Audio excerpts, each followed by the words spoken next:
Hello, everybody. What time is good? Well, good evening. It's evening here in Lagos, Nigeria. So, depending on what part of the world you are logging in from today, good evening, good morning, good afternoon, good night, whatever it is. My name is Dr. Glory Edosian, and I am a LinkedIn visibility expert and thought leadership branding coach. What I do is I help mid to senior level executives build visibility on and off LinkedIn. Okay, and today I have an amazing guest. But before I introduce her, I want you to introduce yourself. Yes, tell me your name and where you're tuning in from today. LinkedIn is such a global audience. So if you're tuning in from Lagos, let us know from Ivory Coast, wherever, Australia, let us know and we'll definitely welcome you. So I'm looking forward to seeing your chats.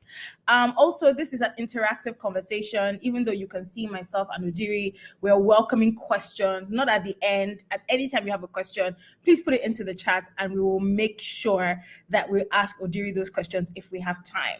Okay, so now it's my honor to introduce my guest today. Okay, I had to get out specific aspects of her bio to introduce her because I wanted to do a good job. I really wanted to do a good job. Okay, so this is Odiri Oginni. She is an experienced corporate executive and board director with over 16 years of experience driving business strategy and financial performance. Hi, Austin from Lagos. Welcome. Nice to have you here. Odiri is currently the Chief Executive Officer of United Capital Asset Management, a leading investment management firm and a subsidiary of United Capital PLC. She started her career as an auditor, yes, in Deloitte, and she's handled multiple financial roles before she was appointed as the Group CFO for United Capital PLC.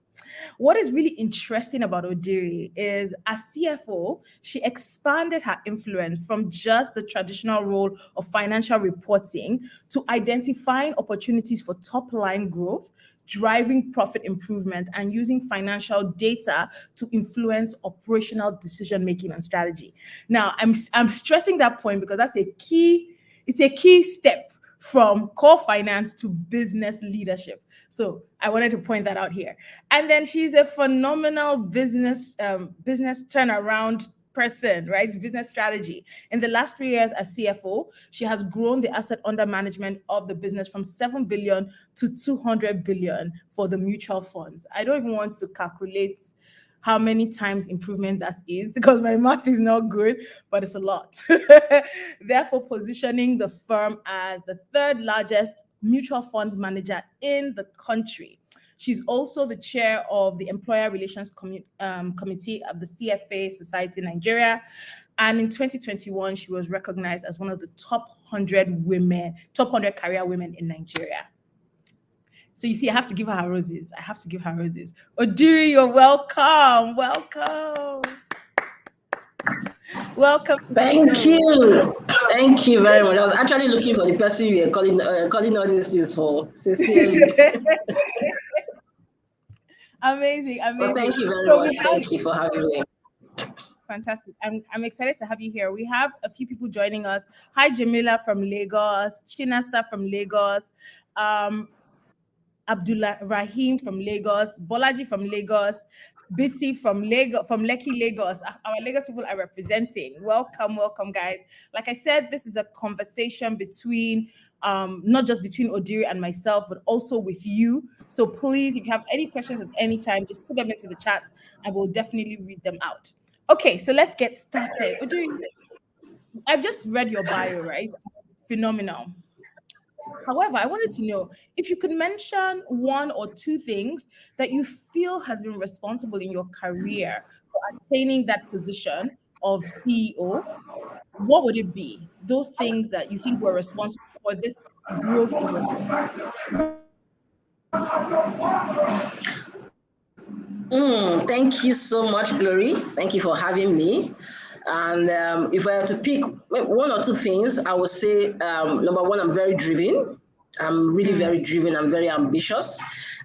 Even though sometimes the fact that I'm ambitious, but once you give me something to do, I tend to magnify it. I tend to, do much more than is expected of me.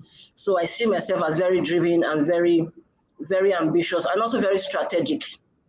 When you give me an opportunity, one of the things that I first of all ask myself is, what does success on this opportunity mean? What does success mean for the person giving me, and what does success mean for me as a person? So I'm always very strategic. There's always that big picture in every assignment I'm given. So I would say driven, ambitious, and being very strategic. Those are the things that I can see that cut across my career journey and how I've grown so far. So I think that's such an interesting question, and it brings me really neatly and brings me really neatly into my next question. But I want to welcome some of our new guests. So we have Aura from Canada, Dr. Olukemi from Ibadan, Abdulrahman from Lagos. So thank you. If you're just joining, please put your name and the city you're joining in from in the chat. Odiri, I was reading one of your posts, and you said you don't, and I think it was the 14 lessons in 14 years. I found that really interesting. And you said something I love. You said you don't need to be overly qualified for a role you want and to be able to deliver on it. And I thought that was really interesting because a lot of times research has showed that women will wait until they have 120% of the role requirements before they even apply. So I wanted to ask you, how have you been able to deal with your mindset blocks around achievement and going for opportunity? Interesting question, Glory, because if I look at my own growth, it's not because I've actually positioned myself directly for those roles. So I would say for the last 3 years, 3 years ago when I was appointed as CEO, it was not because I pitched for the job. It was not because I applied for the role. So like most women too, if I were to apply for the role, I probably not apply for it because I would probably not think that I was qualified for the job. But I think for me, someone recommended me for the job, and I took up the job. And for the first few months, I struggled with acceptance because I felt, why me? Why me? There were so many people more qualified for this job, so why me? So I kept struggling with that, what they will call imposter syndrome. Because I didn't feel I was qualified, and because I probably wasn't the one who applied for it directly. So that feeling of why was I choosing? What about my experience made me qualify for the job? Just kept taunting me. Just kept coming to my head. Until somebody told me something that really resonated with me. That say, why did they get appointed? So channel that same energy, so ensuring that you deliver so well that if the person probably had doubts before, those doubts will have been erased. So. But if I look at my career over the last 16 years, I see that there were so many times where I was given opportunity that I wasn't really qualified for. Starting out with Deloitte, the Big Four, less than 2 months into that role, when I was hired, I was asked to lead an engagement, even though it was a small company, subsidiary of a bank then, but I was asked to lead the engagement just barely 2 months of starting my job. So there's so many times in the course of my career where I have been given that opportunity, even when I wasn't qualified. So I probably have gotten used to the fact that, you really don't have to be qualified for a role to want it and then to deliver on it. But you also have to have that mindset, and not get plugged down by the feeling of, oh, I don't deserve it. Now, what do I do with it? How do I over deliver on it?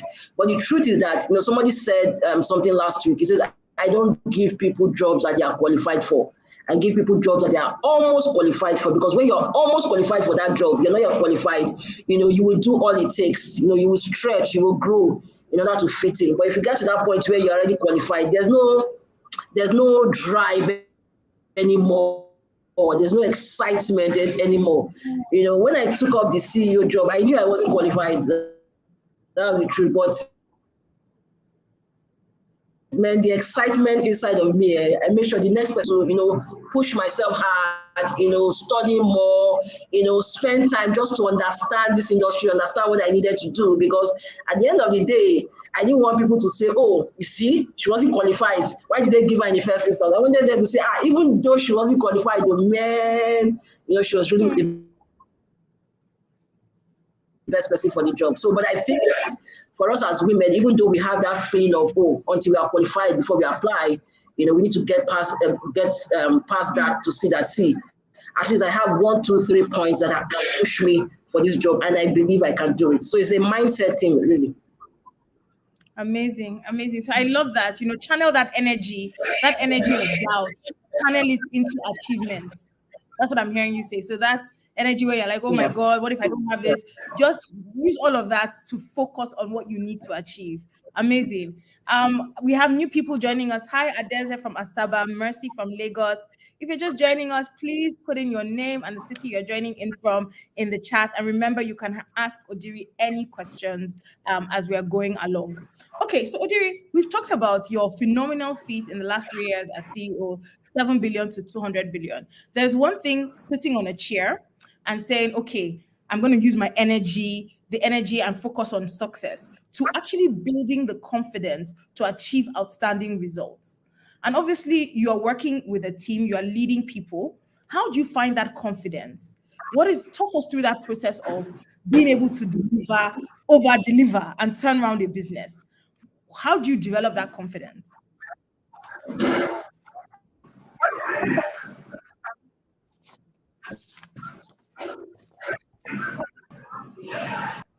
You can start out without having that confidence. You're definitely, most times you start out without having that confidence. But I think once you begin to have some little wins, some quick wins, you begin to gather that confidence, that momentum. So the first thing I do is to look at, what can I achieve now? What is that quick win? Because a lot of the goals that we've seen now is over a 3-year period. So you can't be, you may not see that until after a while. But within that that's why there's always this first 100 days or first 90 days. Those are the days where you begin to say, oh, what can I quickly, hinge on, just now that, can boost my confidence. I think for me, when I started out, first of all, I had to work with a very dynamic team, very interesting team, and I needed to study them because I was coming from outside, not necessarily outside the group, but outside the business as a whole, so there were already people existing in that business that have been there for a long time. So for me, it was important to gain their confidence,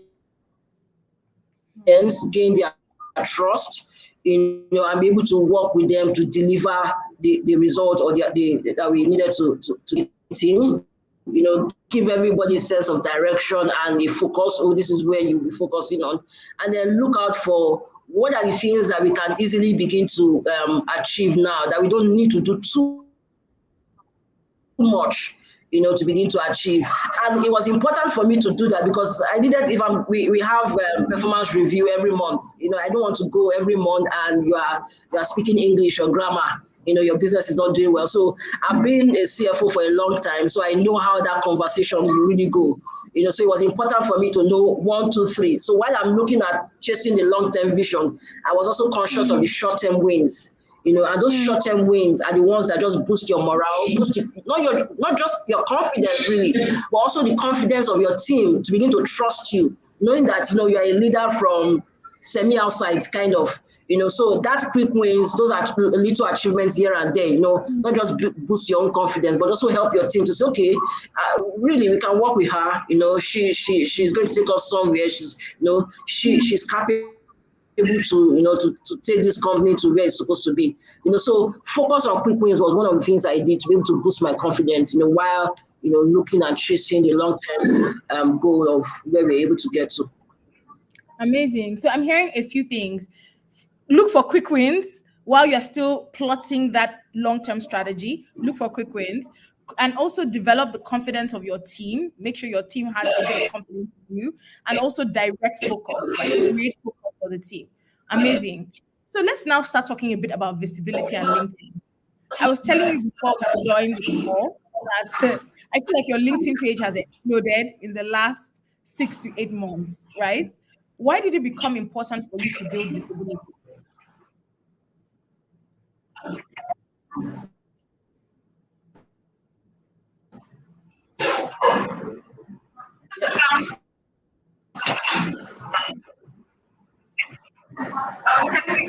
Oh, did you get me? Did you hear me?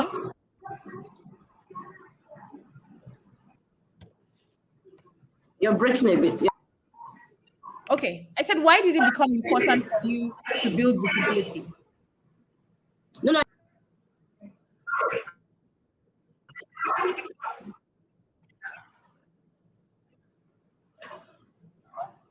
Interesting. Okay, so I think for me, the last 3 years, I would say, have been more exciting for me. And after, I think it was 2020, so I sat down with myself, when this COVID and, you're not at home, you're not going to the office, you're all at home, stock up, and then I said to myself, I looked at my entire career process. The first area for me was credibility. And credibility, own strength, your skills, your experience, the entire package of you, the value that you can bring in that space. I was telling you things I wanted to do. I said, yes, these things are good, but you're not visible. I said, me, I'm not visible. So all this credibility I've built, this result, this achievement, they're just for me. I only know, just to my own knowledge. That was the wake-up call for me. And I said, see, as a leader, I said something in my 14 lessons, 14 years. Leadership is also about sharing, and me, I always saw myself as a very private person. I didn't like to, share, I just like to keep things to myself. But taking a lot of leadership roles over the years, I realized that, see, there's so many times I've sat down with some of my colleagues, whether they are junior or senior, and I just share some of my career stories and career journey. So one day I said, see, Odiri, why not just begin to share these same stories that you share one-on-one? Why not share it on LinkedIn? With LinkedIn, you can write anything. You don't need a newspaper to publish it or TV. You can just write and post. So I said, this is my own page of TV and newspaper, and what I do with it, it's up to me. So that's individual sharing moments of my career that I've been doing with some of my team members, my friends, a lot of my colleagues in the office that are close to me. I just decided to translate that to LinkedIn, and I was really surprised. I was surprised the feedback, the reaction. I was really, really surprised. It wasn't something I was expecting. I wasn't really expecting it. The post on promotion had about 290,000 views, and I said, wow, this was just something I don't know. And I wrote 5-10 minutes and I posted. The next week again, the post on 14 lessons, 14 years had almost 300,000 views. And people were commenting, sharing, they were even picking the each of the lessons that resonated with them.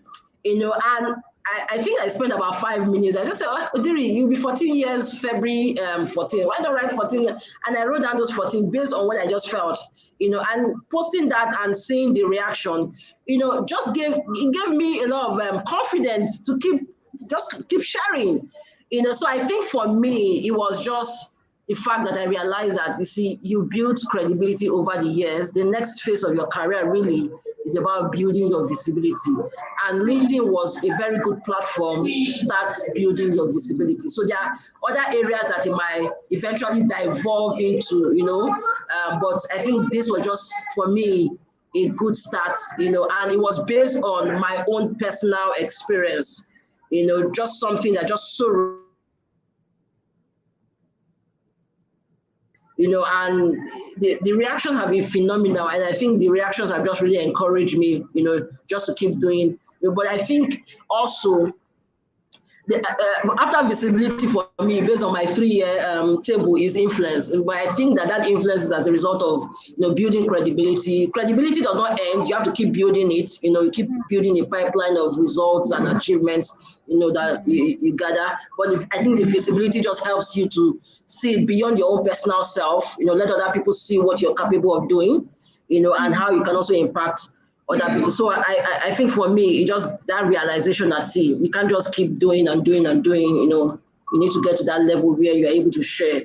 And I used to when we had our session last year, I told her, I said no, I don't, but I had to reset my mindset on what visibility really is, and for me, visibility is not people knowing you. Eventually be it, but for me, visibility is just letting people, sharing your thoughts to other people. So reframing it like that in my mind, just makes me realize that I'm not seeking fame or publicity. I'm just sharing my experience, my thoughts, with other people. If it was just my mind just say, "Oh, Odiri, no, you don't do this," but I had to reframe it like that, just so that my makeup, my personality, will be able to accept that this is not a famous, it's just a platform for you to share.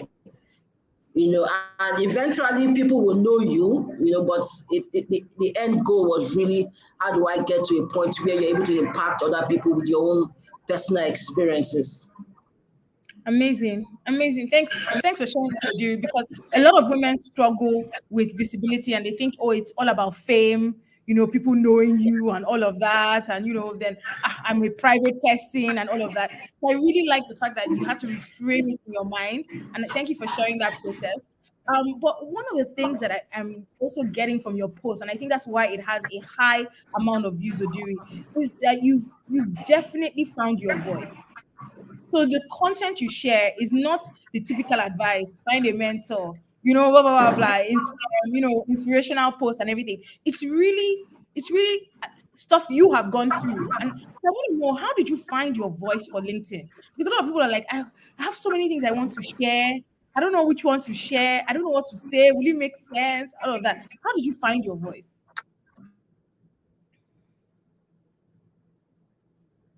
I'm in the process of finding my voice. I think for me, I'll still refer back to a number of our engagement and the session that we had.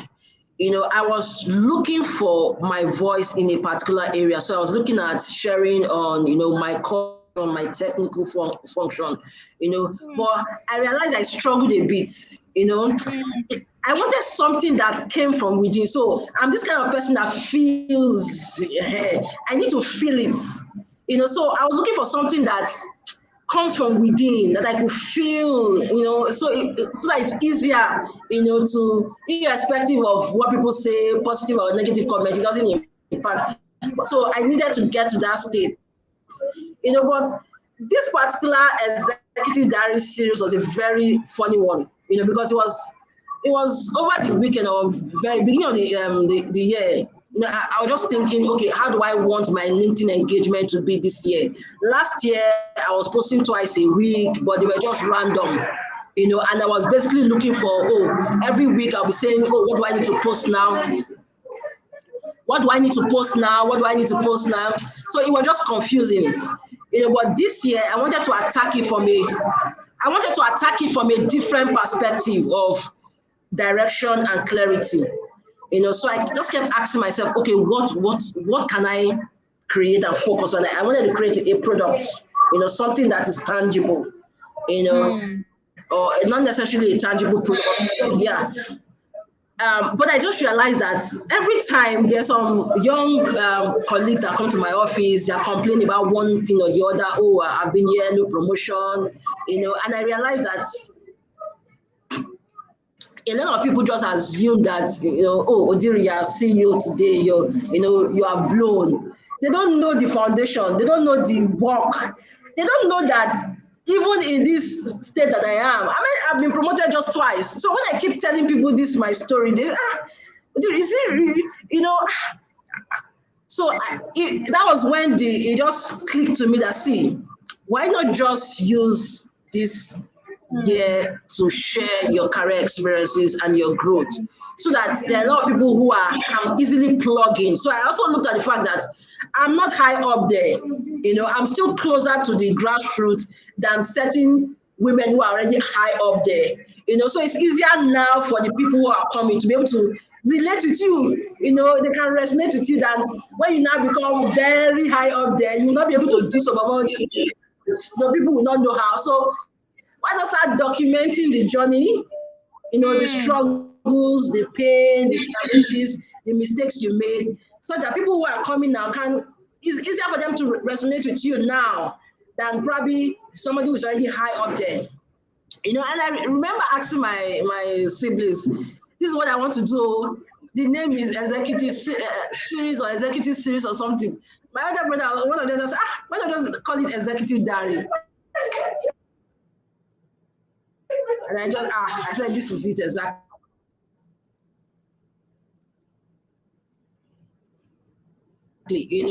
So I think for me, it was just, and then saying, okay, I can bring this personal. Everything there is me, personal, the struggles. I deserve to be promoted was a real story, personal story.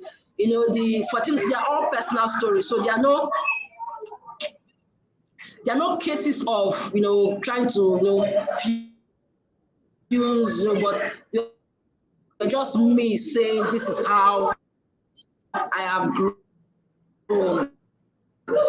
and connect with it, and you can also, as it resonates with you, you pick. So it's just my own personal stories. Amazing. Thank you so much, Odiri. I think you've shared quite a lot. The first part, I really liked what you said about the first part of your career is sort of building that credibility area. Then you now start building visibility, and then the next part is influence. And I like how you said how you found your voice. So wanting to speak authentically. So not saying, okay, maybe this is what I should be talking about, this is what I should be talking about, but saying something that comes from within. And when you're talking about what is coming from within, it is then even easier for you to be consistent. That's what I'm hearing you say. So amazing. Okay, we had a few people join us. So we have Mercy from Lagos, Adeze from Abuja, Udwak from Uyo, Precious, hello Precious from Lagos, Kemi from Lagos, Udwak from Uyo. If you're just joining us, this is the Visibility Launch Hour show. I'm here with Odiri, who is the CEO, Odiri Oginni, who is the CEO of United Capital Asset Management, and we are talking about all things visibility. Okay, so let's move on. But before we move on from the LinkedIn stuff, I wanted to ask, a lot of times people will say, Odiri, you are doing well now. You are doing okay in your job. Why do you need to be, what's the benefit of being on LinkedIn? Like you are already credible in your organization. People already know you, your organization. You are delivering results. I'm breaking. Can you hear me? I hear you now, but you are breaking. Okay. So I said, people might say you're already delivering in your organization. You already have internal visibility. So what has been the benefits of being on LinkedIn? What has all this content that you're sharing on LinkedIn, what have been the benefits to your career from being on LinkedIn? Well, I would say, there are a lot of benefits. Some of those benefits I didn't really realize. We had a leadership session last week, and there were 3 people I met, and they said, Odiri Oginni, I follow you on LinkedIn. I follow you on LinkedIn. A lot of people just kept saying, I follow you on LinkedIn. I read your post. Oh, this resonated with me. Anytime I hear that, I just feel, wow, So I think that even when I didn't go all out seeking visibility, automatically that visibility has comes.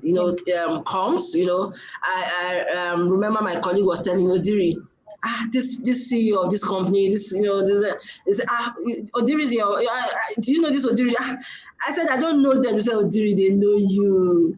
Oh, wow. Odiri, they know you. So I think there's that automatic visibility that comes as a result of you sharing. And then I think there are other opportunities that, I've been approached on board companies. I'm not just ready to move. So there are other job opportunities that come as a result of that visibility. And, people seek you out for speaking opportunities also as a result of your post, particularly when there are sessions that resonate with a content they're trying to create, and for on the promotion post, LinkedIn Africa also reached out to me that they wanted to feature that post on their news letter. So those are the benefits that, you know, even though for me I'm a bit surprised because this series started first week in January, you know, so I was thinking these benefits should come like November, December, you know, not barely 6, 7, 8 weeks, you know. So within these 6, 7, 8 weeks, there've been enormous impact, enormous requests from people on, oh, come and do this for us, come and speak. Someone called me that she wanted me to speak to women for International Women's Day. When she mentioned the company, even me, I was kind of, you know. She said, "Oh, I got your number from somebody." I said, the number traveled fast too. You know, so for me, those are just the benefits, and they're even shocking myself. But really, I think for me, you know, more important is also the impact. You know, when people say, "Oh, this post really resonated with me. This is what I've been struggling with," you know. But you know, somebody said, "Oh, this your post came at the right time." You know, I was really thinking of this. So those are, for me, those are really more impactful.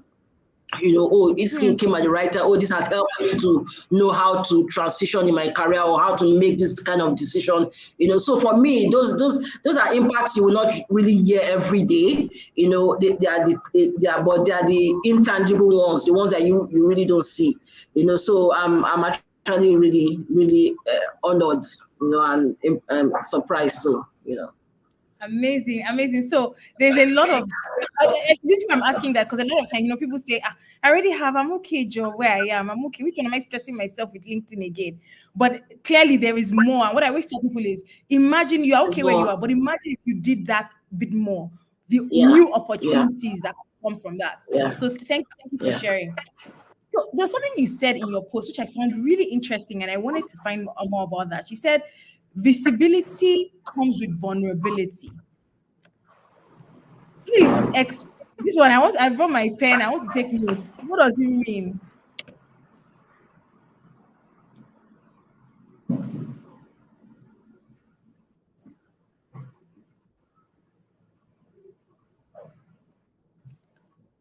Can you hear me? Sorry, I lost you for a minute there. Yeah, I can hear you now. Visibility comes with I can hear you now, Glory. Sorry, I lost the question. Okay, you said visibility comes with vulnerability. What do you mean by that? What does that mean? Okay, you know,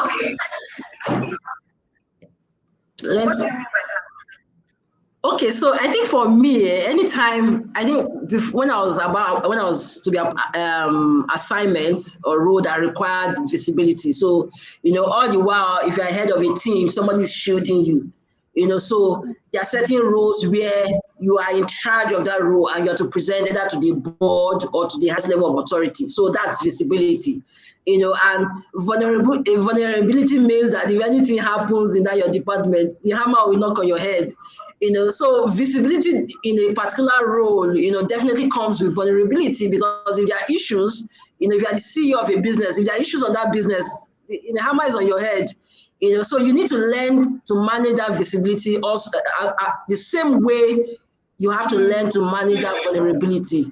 You know, so you're not just enjoying the fact that, oh, I'm not CEO now, you know, but there are the downside, not necessarily a downside, but there are impacts of being visible. So you need to learn to manage that. If there are issues on the company, on the organization, it hits on you. You know, so while you are visible and you're enjoying, oh, I'm a CEO or I'm so and so, you know, when there are issues, you know, you're also going to take the downfall, you know, or take the hammer.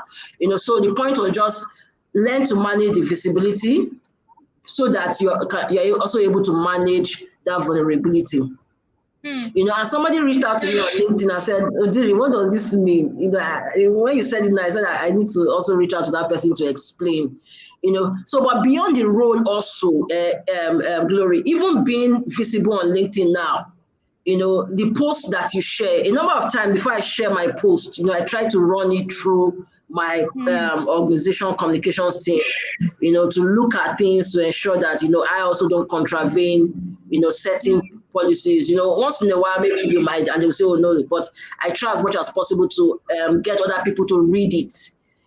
So because I'm also representing a brand, that's the visibility. You are representing a brand, and you also need to represent that brand very well. So in posting also, there are some downsides. There are some people who will criticize you openly, and say, no, this your post does not, they'll criticize you. So that's a vulnerability, and you don't have to take it personal and start attacking the person also on LinkedIn. So you learn to manage that visibility and learn to manage the vulnerability that comes with being visible also. Amazing. I like how you put that. So when you are visible, you could also be vulnerable. So it's about protecting yourself. And I like the fact that you mentioned sharing your posts with your in-house communications team, because you're also especially at your level. It's kind of like whatever you say now, people will take it as gold. So you have to make sure that you're also protecting your organization as well. So that's a great point to note. Okay, so let's dig deeper now into some of the benefits of visibility. So, especially with board opportunities, how linked is visibility to boardroom position? Because a lot of people are like, Glory, this visibility, what results is it going to give me? Am I going to get appointed to a board? What is the link between being visible, getting a sponsor? Because I know you, in one of your articles, you talked about sponsorship, and you said you don't ask for a sponsor, you attract a sponsor. So what is the link between visibility, promotability, sponsorship, and board opportunities? One of the things I would say about LinkedIn or using LinkedIn is people should not look at it as I want to get something out of it. I want to get a sponsor, or I want to get a job opportunity. Because once you begin to look at it on that direction, you automatically put yourself under pressure. You're constantly looking at, oh, this post I'm going to share, will it bring this, will it not bring that? Or if it doesn't bring or translate at the end of the day, you become discouraged.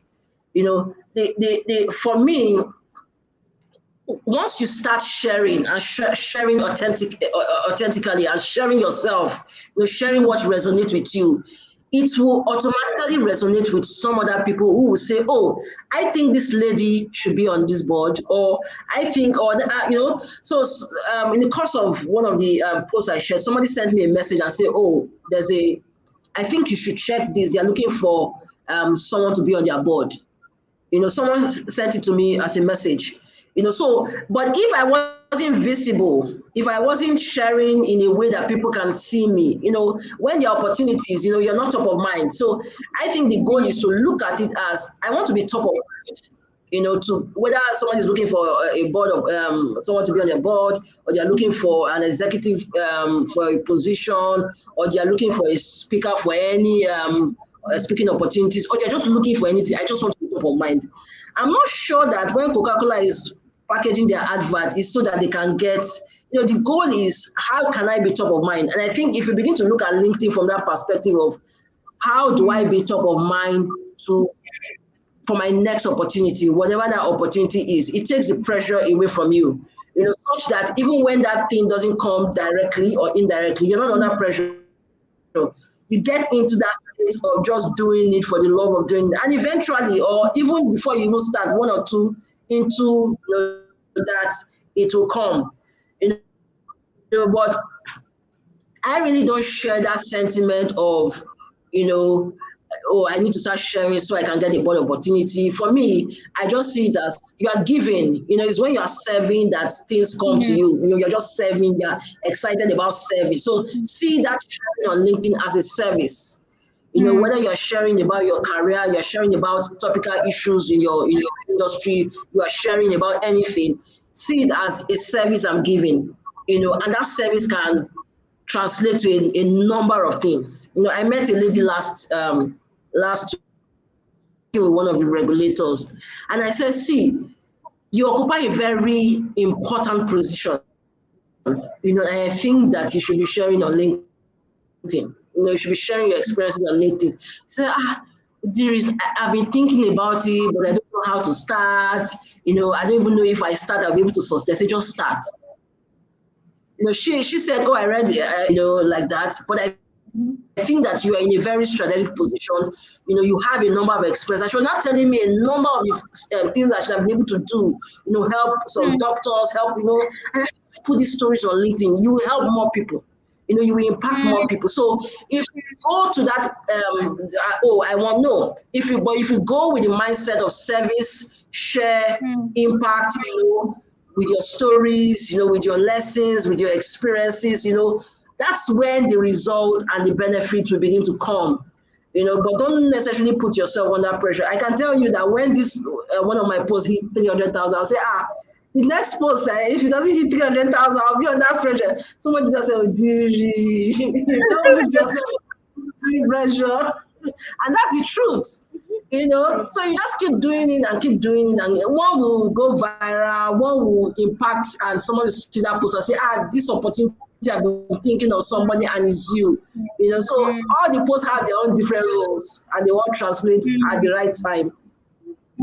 Amazing. I really love that all your posts have different roles and they will all translate at the right time. And I think it's so important to have that pressure up before it becomes like work, an additional thing you have to do.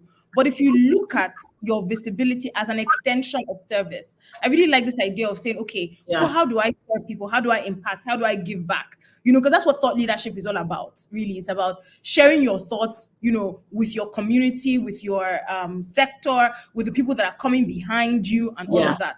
Really about service. That's a great to have. Okay, we're going to start winding down now. We have a few people that have joined. Hi, Kemi from Lagos, Uduak from Uyo, Ayodotu from Lagos. Oh, Smart from Bornu. Hi, how are you? Guys, if you have any questions, we're going to be winding down in 10 minutes. I can't believe time. I have so many more questions, but time has gone. Do you understand? So we're going to keep going. Oh, I see your daughter is here. Hello. Oh, my yes, God. Hello. How are you? Hello. Hi. Mom is answering some questions for us. She's teaching us. Mom is teaching us. Amazing. Odiri, this reminded me. Do you remember that? I don't know. Was it BBC? This guy was on the news, and then his child ran in. I just remember that now. Okay. All right. So let's talk a bit more now about legacy. There was something you said in one of your posts that I found so interesting. You said legacy is from day one, right? Because you're not going to be on a position forever. So you always have to think, what do I want to leave behind? So I want to ask you, how can now the world has changed. Like when you became CEO and now it's so different. And even other people that have been CEOs for 5 years, the world is such a different place. And as they are coming to, the non-active professional part of their lives, for a lot of people that are retiring, it's like, okay, where do I find myself? So how can they start to build legacy in this very digital hybrid world? Wow, that's an interesting question. And for me, I always have this mindset of a sense of urgency, because at every point in time, you don't know, you're not going to be in that same time and season for too long. So for people already active, who are still active, and you're taking up a new role, just have it at the back of your mind that, from day one, you need to ask yourself, what is the legacy I want to leave? If I leave this role now, what will people say about me? And I think I started having this mindset, when I became group CFO, and I only spent 15 months there. For me, I just really wanted to start the work before they now move me out. So I just sent them a lot that I really wanted to do, and I didn't have the time to do. I woke up one morning and they said, go and run this place. So from the one of being a CEO on this new role, I had it at the back of my mind that there's a sense of urgency here, because you did 15 months here, you will probably do 12 months here, and you don't want to leave, because legacy is also about time. You need time to be able to build legacy. So because of that timing, you need to start from day one to begin to do that. So for those in active, you need to identify what is that one thing that if I leave this position, people will say, oh, this one thing this person did. Once you identify it, you put all your energy on that, and make sure you achieve that, But when you're not out of service, I think you have a much broader platform, to create a legacy, because it's now more like within your control. Unlike being in active service, and the timeline is not within your control. But now in inactive service, it's now within your control. There are now much broader opportunities for you to do.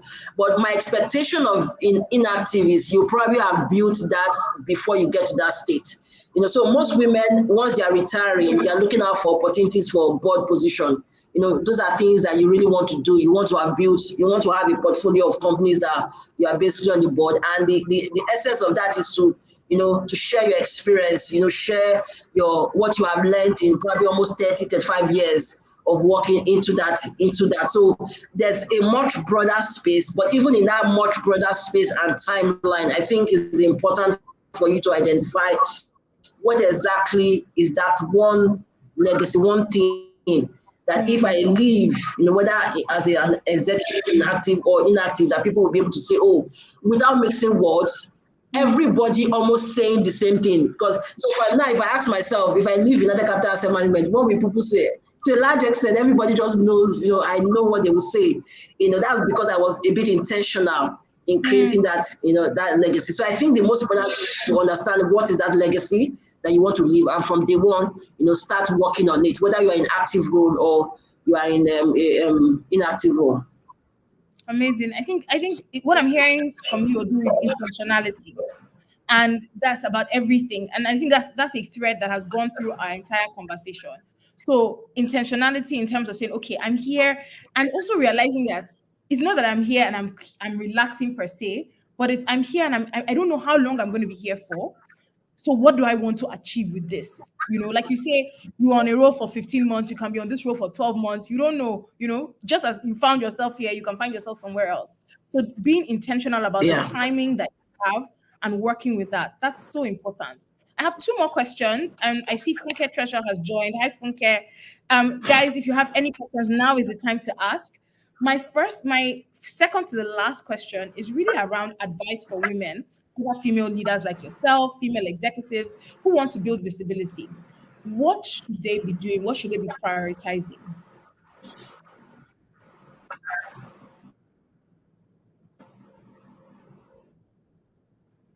Odiri, can you hear me?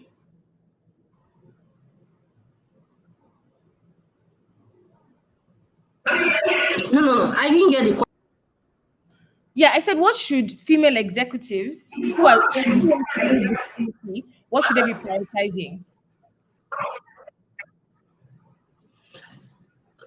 So if I get the question right, what should female executive be prioritizing?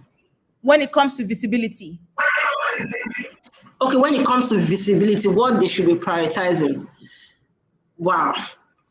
Well, I would say before you even get to begin to seek, I always strongly believe that before you get to that state of seeking visibility, you must have credibility.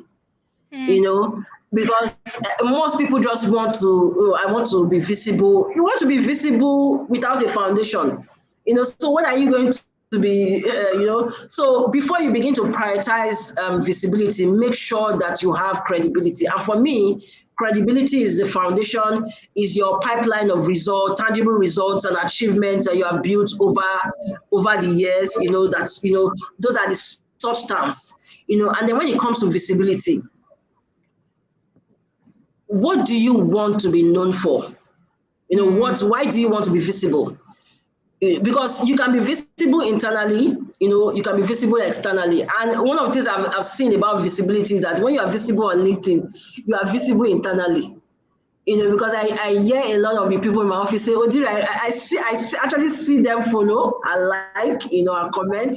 So automatically that gives you internal visibility. I think it was a book I read also by Eric Sim, and he said, if you want to be known internally, go to LinkedIn. By the time you are visible on LinkedIn, people in your office will know you, But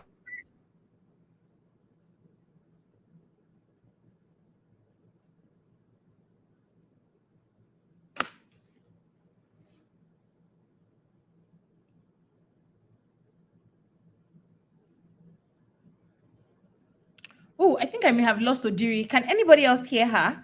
Can anybody hear me? That one can start with, and then can move on to other visibility platform. And for LinkedIn also, a lot of people are not used to videos. A lot of people are not used to, speaking. They prefer writing, so and share and see how that goes. So in prioritizing visibility, just ensure first of all that you have the credibility and you have that substance and foundation settled, and then you can now begin to ask yourself, what do I want to be known for? What am I good at? And then how do I need to begin to showcase these skills and talent that I'm good at? Starting with LinkedIn. I think LinkedIn is a low-hanging fruit that anyone can start with, and then you can now move on and build on. A lot of people are telling me now to do beyond writing. Probably will consider that later, but I think for now, it's just a foundation that one can use to showcase their visibility. And there's no pressure on sharing. You can start with just one or two things that resonate with you. As long as it resonates with you, if it's a comment that somebody shared, if it's a topic, if it's an industry event that you added and you just you just put on LinkedIn. One of the things I've seen, it just starts. It's so interesting for me because I spent months thinking of how to start, but when I started, it just looks as if was I overanalyzing the starting. So just start. It could be posting a picture of an activity you did in your office, and just I shared earlier about the lady I met last week. When I told that something that same day after the event, I posted the picture that we took. Put it on LinkedIn. I was really, really so impressed. For me, that was just and build and then continue to evolve and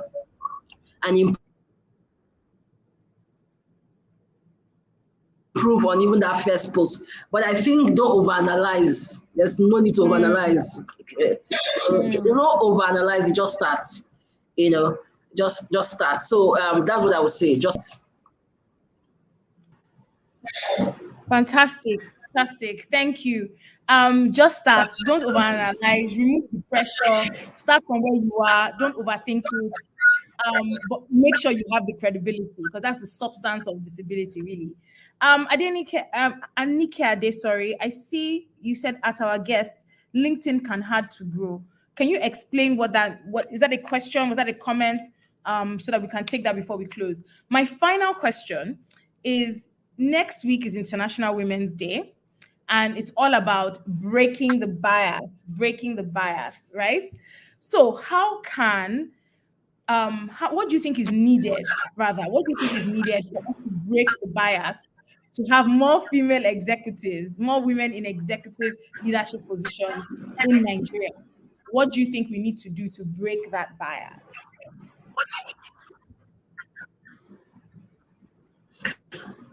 Well, I think they are both internal bias and the external bias. And I think there are more issues with internal bias. Yeah, the external bias is there. The external bias will probably take a while, but once as women, we have dealt with internal bias, we will be able to move on to more leadership position, and then we will have we'll join forces with ourselves to be able to reduce the external bias. I think the external bias is gaining a lot of momentum because there are few women, and there are few voices at the table, to help to pull down that those biases. But I think that for us as women, we need to first deal with the internal bias. There are a number of leadership positions that are available for us as women, and once we see it, we should apply for it. I told you, just because of the fact that I feel, do I deserve it? And there's a saying that if there's a vacancy requirement, a man has 1, he will apply for the job. A woman has 9, she will still not apply for the job. The truth is that even if she has 10, the chances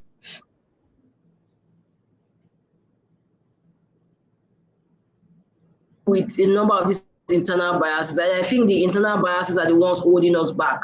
The societal issues, institutional issues will begin to lose their hold when we begin to have more women at the table. And to have more women at the table, we need to have more women coming forward.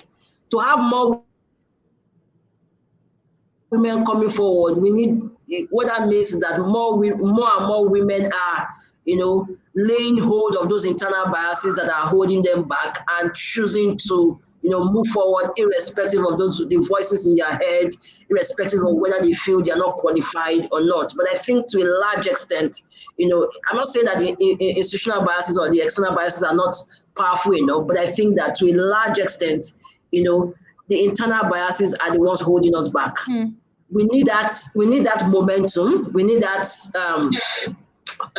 collective efforts, to be able to reduce the impact of the external biases. And those collective efforts will only happen when we have more women at the table. Look at the bill that was turned down. How many women were in that meeting?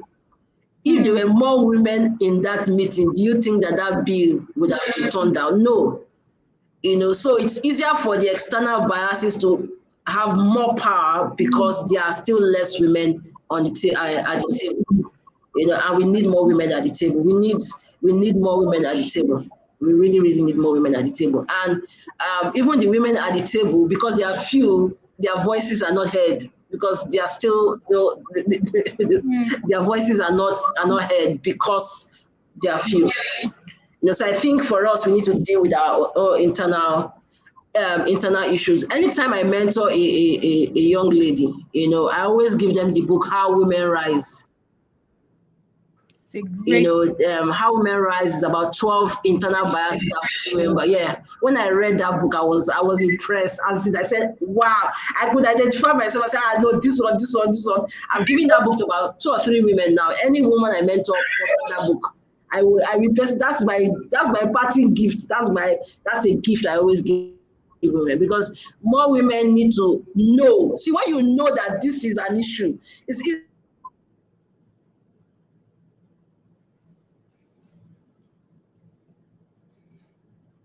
that I read one of your posts on the Gucci bag and visibility. That was really, really very interesting. Yeah, some of the things that we do, our actions and inactions, is normal. Not taking credit for your work, you assume is normal. It's not normal. But when you realize that this is a limiting bias or a limiting factor, now begin consciously to want to do it. So that book is a book I always give to everybody that I mentor, every woman I mentor. I give them that book. Amazing. Sorry, as you just said that now, I just thought of another topic, a content topic. I'm writing it down before I forget. Yeah. Fantastic. Okay, so we've come to the end. This has been so interesting. Okay, thank you, Treasure. Treasure says, can be hard to grow a comment. Abdurrahim says, this is awesome. Amazing. Yes, I've had an awesome time. Thank you to everyone that has joined. Odiri, I've learned so much. The first, I now have 3 cornerstones. The first is credibility, visibility, and influence. I just love it. So 3 cornerstones of a career: credibility, visibility, and then influence. I also love the intentionality. Yes, I also love the intentionality that you bring not only to your working life, but also to visibility, and in a way that is non-pressurized. So there's no pressure. There's no, oh, I must achieve this, I must do this. It's really about almost servanthood in a way, servant leadership. I have built my credibility, and I'm giving back. I'm looking back and I'm saying, okay, how can I help? Who can I help with my stories, with my experience, and also showing my credibility as I do that. Chinasa says, amazing session. I completely agree. Completely agree. I also love the fact about what you said. Fatima is saying, what's the name of the book? When Women Rise. How Women Rise, actually. 12 leadership lessons for women or something like that. It's by Sally Hengelson, I think. Yes, so many things. And I really love our parting shot today, which was around limiting beliefs. How Yeah. How women rise. How women rise. Yes. Yes. Yes. Which was Yes. our past shot today, which we mentioned around, limiting beliefs, how we need to deal with our own internal biases as women so that there can be more women at the table to make the critical decisions and change the external bias. Amazing. Thank you so much, Odiri. This has been a wonderful session. Wonderful, wonderful session. Thank you for your time and your expertise. At the table.